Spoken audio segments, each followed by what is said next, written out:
आपका उम्र 30 साल प्लस हो गया है, 35 साल के हो गए हैं, आपका पेट बाहर निकल गया है। क्या आपको लगता है ये साधारण बात है? भैया इसमें डरने की बात है, आपको समझने की जरूरत है। अगर आपके पेट बाहर ज्यादा निकल गए हैं तो आप समझ लीजिए आपके अंदर में गड़बड़ी चल रही है। ये आप मत समझिए जो मेरा पेट बाहर निकला हुआ है और मैं पूरी तरह से ठीक हूं, इसको समझने की जरूरत है। अगर आपका पेट बाहर निकला हुआ है तो इस वीडियो को आप जरूर देखिए। इसमें आपको पेट कैसे बाहर निकलता है, उसका कारण, एक सप्ताह के अंदर आपका पेट की चर्बी कैसे कम होता है वो भी मैं बताऊंगा। एकदम सिंपल आसान है, लेकिन आप वीडियो अंतिम समय तक देखेंगे तो ही समझ पाएगा। सबसे पहले हम फैट को समझ लेते हैं, यानी पेट जो निकलता है उसको क्या बोलते हैं?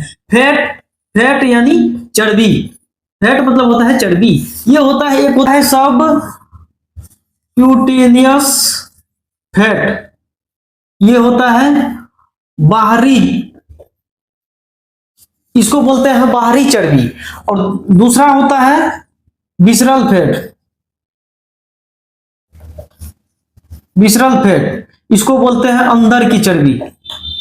और ये अंदर की चर्बी जो विसरल फैट होता है, इट इज वेरी डेंजरस, ये बहुत खतरनाक है। ये विसरल फैट, अक्सर लोगों को विसरल फैट ही हो। विसरल फैट शरीर के अंदर में जितने भी ऑर्गन है वहां पे जाकर के डिपॉजिट होता है। आप जो भी कुछ खाते पीते हैं उससे जो प्रक्रिया होता है, उससे जो न्यूट्रिशन बाहर निकलता है, उसका मेटाबॉलिज्म होता है। और वो मेटाबॉलिज्म अगर स्लो हो गया है आपका, तो आपको ये विसरल फैट अंदर में जमा होने लगेगा। और ये विसरल फैट ज्यादा खतरनाक है। ये जैसे ही डिपॉजिट होता है तो आपको हार्ट अटैक का चांस होगा, आपका बीपी बढ़ सकता है, आपको कोलेस्ट्रॉल ज्यादा बढ़ सकता है, आपको शारीरिक परेशानी हो सकती है, आपको थकान हो सकता है। तो इसलिए विसरल फैट को बढ़ने नहीं देना है। अगर आपको ये हो रहा है कि मेरा पेट थोड़ा सा बढ़ा हुआ है, कुछ नहीं होगा, इतना रहता है, भैया तो ये बहुत खतरनाक, इसको समझना पड़ेगा। विसरल फैट जैसे अंदरूनी फैट आपको बढ़ेगा तो आपको सबसे पहले शुगर बढ़ेगा, उसके बाद बीपी बढ़ेगा, उसके बाद कोलेस्ट्रॉल बढ़ेगा। Sugar, BP, cholesterol, heart attack का खतरा और ब्रेन स्ट्रोक का खतरा इस फैट की वजह से होता है। अगर किसी आदमी को आप देखे भी होंगे जिसका ज्यादा पेट बढ़ा हुआ रहता है, वो शारीरिक काम नहीं कर पाता है, क्योंकि ये विसरल फैट अंदर के किसी भी मेटाबॉलिज्म सिस्टम को ये सही से चलने नहीं देता है। तो ये विसरल फैट बढ़ता क्यों है, इसको हम लोग समझ लेते हैं। सबसे पहला कारण होता है बॉडी में मेटाबॉलिज्म की कमी। मेटाबॉलिज्म की कमी, मेटाबॉलिज्म आपके जो ऑर्गन के अंदर में जो सिस्टम चल रहा है, खाने पीने की जो प्रक्रिया है जिससे शरीर चल रहा है पूरी तरह से, उसकी कमी हो जाएगी। इसकी कमी कब होती है? जब आप मान लीजिए आप पढ़ते लिखते हैं, आपको सर्विस हो गया, नौकरी हो गया, आप कुर्सी पे बैठे रहते हैं, आपको कुछ करने के समय नहीं मिलता है, आप गाड़ी से आते जाते हैं, आप शारीरिक कुछ काम नहीं करते हैं, आप स्वेटिंग बाहर नहीं निकालते हैं। जैसे ही आप ज्यादा बैठने की काम करते हैं, ज्यादा हार्ड वर्क नहीं करते हैं, एकदम मस्ती वाला काम करते हैं, तो ये मेटाबॉलिज्म कम होगा। और मेटाबॉलिज्म जैसे ही मेटाबॉलिज्म कम होता है तो आप जो भी कुछ खाते हैं उससे जो एनर्जी बनता है, जैसे खाते हैं तो उससे 2000 कैलोरी एनर्जी निकलता है। तो मेटाबॉलिज्म अगर आपका ठीक है तो एनर्जी जो है वो जल जाता है, लेकिन जैसे मेटाबॉलिज्म आपका स्लो होगा तो 2000 कैलोरी भी आप खाना खाने के बाद नहीं पचा पाएंगे। तो नहीं पचा पाएंगे तो यही जाकर के फैट में जमा होता है। उसके बाद होता है, दूसरा होता है फिजिकल एक्टिविटी। फिजिकल एक्टिविटी में होता क्या है, आप शारीरिक कुछ भी काम नहीं करते हैं, आप एक्सरसाइज भी नहीं करते हैं, आप दौड़ते भी नहीं हैं, आप मतलब बैठे रहते हैं, एकदम मस्ती से रहते हैं, कोई दिक्कत नहीं है। तो बॉडी को चाहिए क्या, आप जितना भी खाना खा रहे हैं तो वो जितने भी कैलोरी उसके बॉडी में एनर्जी बॉडी को मिलता है, तो उसको जलाने का भी काम आपका जो है प्रोटीन बनाता है। तो प्रोटीन आपकी बॉडी में ज्यादा जरूरी होता है। तो एक्सरसाइज की कमी, ज्यादा चलना फिरना बंद, ज्यादा बैठे रहना, ये होता है फिजिकल एक्टिविटी। यानी कि आपके शरीर जो है जितना पहले हार्ड वर्क कर रहा था वो अब काम कर दिया है, इस वजह से भी आपका जो है विसरल फैट ज्यादा जमा होगा। तीसरा होता है स्ट्रेस। स्ट्रेस मतलब होता है चिंता। अभी बहुत सारे लोगों को मैंने देखा है ईएमआई का चिंता रहता है, किसी नौकरी का चिंता रहता है, किसी आर्थिक परेशानी का चिंता रहता है, किसी को कोई डिजीज लेकर के चिंता रहता है, किसी को जमीन का, किसी को झगड़ा, किसी को विवादित, यानी कोई ना कोई स्ट्रेस उसके जीवन में रहता है, जिस कारण से हमारे ब्रेन से एक कोर्टिसोल हार्मोन निकलता है। जैसे ही कोर्टिसोल हार्मोन ये निकलता है तो ये हार्मोन क्या होता है, हमारे पेट के आसपास, यानी जो हमारा पेट है उसके आसपास क्या करता है, ये फैट को डिपोजिट करने लगता है। जो मतलब जो फैट बाहर निकलना चाहिए था वो क्या होता है, बॉडी के ऑर्गन में डिपॉजिट होने लगता है। ये तीसरा कारण। चौथा कारण होता है नींद की कमी।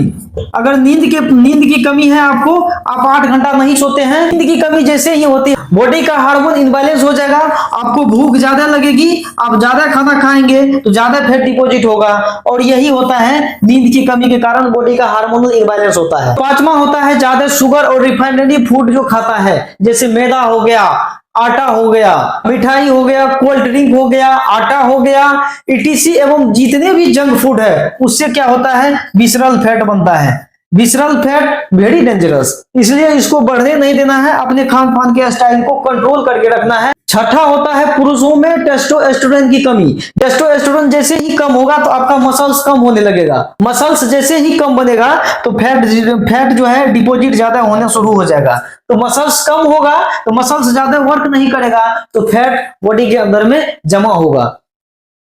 और जितने भी लक्षण मैंने बताया है, अगर आपके ब्लड में या आपके बॉडी में अगर ज्यादा फैट बढ़ रहा है तो समझ लीजिए आप शुगर की पेशेंट होने जा रहे हैं, हार्ट अटैक की पेशेंट होने जा रहे हैं, आपको कोलेस्ट्रॉल बढ़ सकता है, आप बीपी की पेशेंट हो सकते हैं, और लास्ट में कभी आपको कार्डियक अरेस्ट भी हो सकता है। इसीलिए आपको ये फैट को बढ़ने नहीं देना है, अपने फिजिकल एक्टिविटी को कंट्रोल रखें, आप अपने खान पान को कंट्रोल रखें। आप अपने खान पान में प्रोटीन युक्त भोजन ले सकते हैं, दाल, पनीर, सोयाबीन, ये सब जिसमें ज्यादा प्रोटीन होता है, प्रोटीन युक्त भोजन करते हैं तो वो फैट को पचाने में मदद करता है। और प्रोटीन का काम है एनर्जी देना, तो एनर्जी कहां से आएगा, फैट से, तो उस फैट को ज्यादा यूज करता है बॉडी में, तो ये ज्यादा भी जरूरी है। ज्यादा तो मार्केट में बहुत सारे जो मिल रहा है, ये कोल्ड ड्रिंक मिल रहा है, जैसे सिंघाड़ा हो गया, लिट्टी हो गया, समोसा हो गया, अब तरह तरह की चिप्स हो गया, कुरकुरे हो गया, जो भी चीज है, जितनी भी जंक फूड है, पिज्जा, बर्गर, ये सब क्या है, आपके बॉडी के लिए हानिकारक है, और आप इसे चाव से खाते हैं। आप एक जहर पैसा दे करके खाते हैं जो आपको नुकसान पहुंचा रहा है, इससे आपको सावधान रहना पड़ेगा। अगर आपकी बॉडी में फैट ज्यादा डिपॉजिट हो गया है तो उसे आप कैसे कम कर सकते हैं? कम करने का सबसे आसान तरीका है, मॉर्निंग में आपको वॉकिंग करना है, कम से कम आधा घंटा वॉक कीजिए, और आधा घंटा वॉक करने के बाद आइए एक गिलास पानी लीजिए, उसमें एक नींबू को निचोड़ दीजिए और उसको पूरी तरह से धीरे धीरे सिप सिप करके पी लीजिए। और ये नींबू जो होता है ये विटामिन सी से भरपूर होता है, और विटामिन सी और हॉट वाटर मिल करके आपके विसरल फैट को कम करता है। और ज्यादा नहीं, अगर आप एक सप्ताह पिएंगे तो आपको पेट की पूरी फैट को जो है लगभग मैं कहता हूं आपको असर होने लगेगा, जो फैट मेरा कम हो रहा है।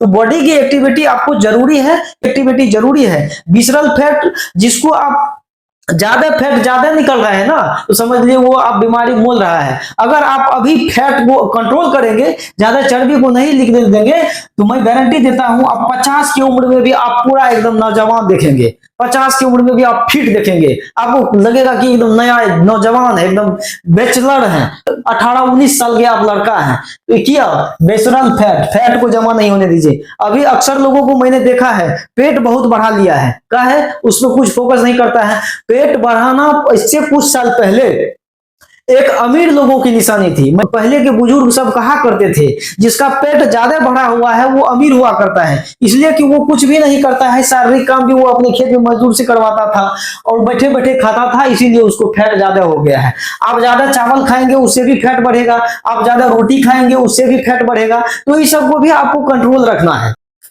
दोस्तों मैं अंत में आपको बता देना चाहता हूं, पेट की चर्बी ये देखने की समस्या नहीं है, ये आपको अंदर से धीरे धीरे डैमेज कर रहा है, आपके ऑर्गन को ये प्रभावित कर रहा है, आपके ऑर्गन को ये जाम कर रहा है, और आप इसे मौका दे रहे हैं बढ़ने का। अगर 30 की उम्र में अगर आप फिट रहेंगे तो मैं गारंटी देता हूं आप 50 की उम्र में भी, आप 30 और 35 की उम्र में अगर इसे आप कंट्रोल कर लेंगे, बॉडी के प्रति भी कुछ अगर समय इन्वेस्ट करेंगे, तो 50 की उम्र में भी आप जवान देखेंगे। वीडियो अगर आपको अच्छा लगा हो तो वीडियो को लाइक कर दीजिए, फॉलो कर दीजिए, और अपने दोस्तों को भी शेयर कर दीजिए ताकि वो भी इस बीमारी के बारे में जान सके।